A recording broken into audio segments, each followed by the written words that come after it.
یہاں کم ظرف کا گزر نہیں، یہاں اہل ظرف کا کام ہے۔ یہ اصول کوئی اصول ہے، یہ نظام کوئی نظام ہے، جسے میں کدے کی خبر نہیں وہی میں کدے کا امام ہے۔ میرے محترم بزرگوں، دوستو، یقیناً وقت نہیں ملا، ورنہ یہ میدان اس پرکھنڈ کے لیے کم پڑ جاتا۔ لیکن اس کے باوجود جن لوگوں نے اپنے تمام بینر کو پس پشت ڈال کر ملت کے لیے سماج کا ہر طبقہ، سیاسی ہو، ملی ہو، مسلکی ہو، تمام طرح کے اختلافات کو مٹا کر اس کالے قانون کے خلاف کھڑے ہیں، ہم سب وہ سب مبارکبادی کے مستحق ہیں۔ اللہ تمام لوگوں کی اس کوششوں کو کامیاب کرے۔ جن لوگوں نے آج کے لیے یہ سنگھرش کیا ہے، اللہ ان کی محنتوں کو قبول کرے۔ میرے بھائیوں، میں آج کے اس عظیم الشان پروگرام سے ملک کے تمام انصاف پسند بھائیوں سے، چاہے وہ ہندو ہوں، سکھ ہوں، عیسائی ہوں، جو ہوں، اپیل کرتا ہوں، آئیے، یہ مسئلہ مسلمانوں کا نہیں ہے، سنویدھان کے بنیادی آرٹیکل کو پیروں سے رودنے کا ہے، سنویدھان کو بچانے کا ہے۔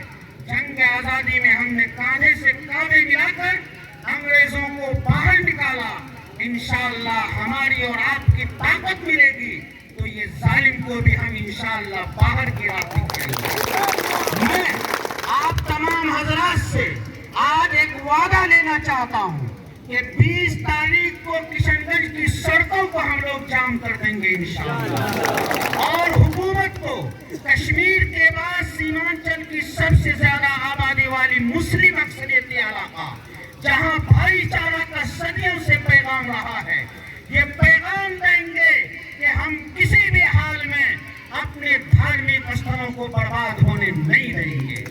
اور بھائی، آج مجھے یہ وعدہ دیجیے آپ لوگ کہ پورے پرکھنڈ میں 20 تاریخ کے بعد بھی اگر ضرورت محسوس کی گئی تو سڑکوں کو اور گلیوں کو ہم بھر دیں گے، اور سنویدھان کے چند دفعات تو دور کی بات، کسی ایک دفعہ پر بھی آ جائے تو ہم برداشت نہیں کریں گے۔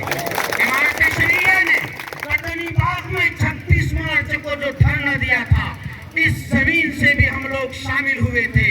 وہاں ہمارے ساتھ ہندو بھائیوں کا جسمانی تعلق سے ساتھ رہا تھا۔ آپ نے دیکھا پارلیمنٹ میں جو ووٹ اس کے مخالفت میں آئے ہیں، وہ ودھائک ہیں، وہ سانسد ہیں، وہ MP ہیں، اور وہ راجیہ سبھا کے لوگ ہیں جو ہمارے لیے اپنی آواز کو بلند کر رہے ہیں۔ اس لیے حوصلے کو ہارنا نہیں ہے، جذبات کو کنٹرول میں رکھنا ہے۔ یہ لڑائی لڑنی ہے اور لمبی لڑنی ہے، انشاءاللہ اس کے لیے ہم تیار ہیں۔ اگر ضرورت پڑی اس پرکھنڈ کے سڑکوں کو ہم سدن بنائیں گے تو کیا اس کے لیے تیار ہیں؟ ہم کسی بھی حال میں اس قانون کو قبول نہیں کرتے ہیں۔ ہم سپریم کورٹ کے ججوں کے اس ٹپنی کا بہت خیال کرتے ہیں، خیر مقدم کرتے ہیں جو انہوں نے سالیسیٹر جنرل سے پوچھا ہے۔ ہم امید کرتے ہیں کہ یہ سب سے بڑی ہندوستان کی عدالت اتنی بڑی آبادی کے ساتھ ناانصافی انشاءاللہ نہیں کرے گی۔ میں آپ سے گزارش کرتے ہیں، ہندو ہو یا مسلمان، سب کو اپنا ساتھی بنائیے۔ یہ سرکار نے ہمیں بانٹنے کا کام کیا ہے، ہمارے ساتھ سب لوگ ہیں، سماج کے دبے کچلے لوگوں کو ساتھ میں لیں گے اور ہندو مسلمان کا ساتھ رہے گا۔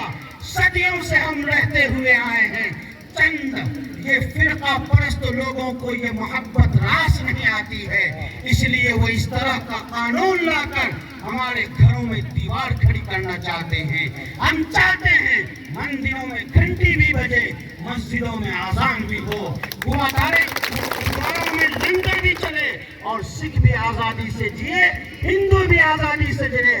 مختلف پھولوں سے یہ ہندوستان کا گلدستہ بنا ہے، اس کو ہم لوگ ہر حال میں باقی رکھیں گے، اور یہاں سے دعاؤں کا اہتمام کرنا ہے۔ اللہ دلوں کے بدلنے والے ہیں، اور یاد رکھیے کوئی بھی لڑائی ہو، سنویدھان کے خلاف ہم نہیں جائیں گے کسی جو لوگ اس ملک کو توڑنا چاہیں گے ان لوگوں کی نظروں سے نظریں ملا کر ان کی نظروں کو ہم ٹیڑھی کر دیں گے، لیکن کسی بھی حال میں ملک کو ٹکڑا ہونے نہیں دیں گے انشاءاللہ۔ امارت شریعہ اور مسلم تنظیمیں، تمام تحریکیں، اپوزیشن پارٹیاں اس لڑائی میں ساتھ ہیں، اور ہم آگے بڑھ کے یہ کہیں کہ سماج کا انصاف پسند ہندو، سکھ، عیسائی، بدھسٹ آرمی اور دوسرے جو بھیم آرمی چندر شیکھر آزاد نے شرکت کی تھی، آپ نے دیکھا، وہ سب ساتھ ہیں۔ انشاءاللہ ان کو ساتھ لے کر اس لڑائی کو لڑیں گے، اور بہار کی سرکار سے ہم اب بھی گزارش کرتے ہیں، خدا کے واسطے اپنی منافقانہ چال کو چھوڑیے، اور ہم آپ سے محبت کرتے ہیں، ہماری طرف محبت کیجیے۔ سینٹرل گورنمنٹ سے کہتے ہیں، خدا کے واسطے اتنی بڑی اقلیت کے ساتھ جو اقلیت میں اکثریت ہے، ناانصافی نہ کیجیے۔ آپ ان دوسروں کے تھالی سے کھانا چھیننے والی قوم نہیں ہے، کھانا دینے والی قوم ہے، اس لیے ہم اس کو زندہ رکھنا چاہتے ہیں۔ اللہ تعالیٰ اس تحریک کو زندہ رکھے۔ میرے بھائی، جیسا کہ ابھی مقررین نے کہا، دور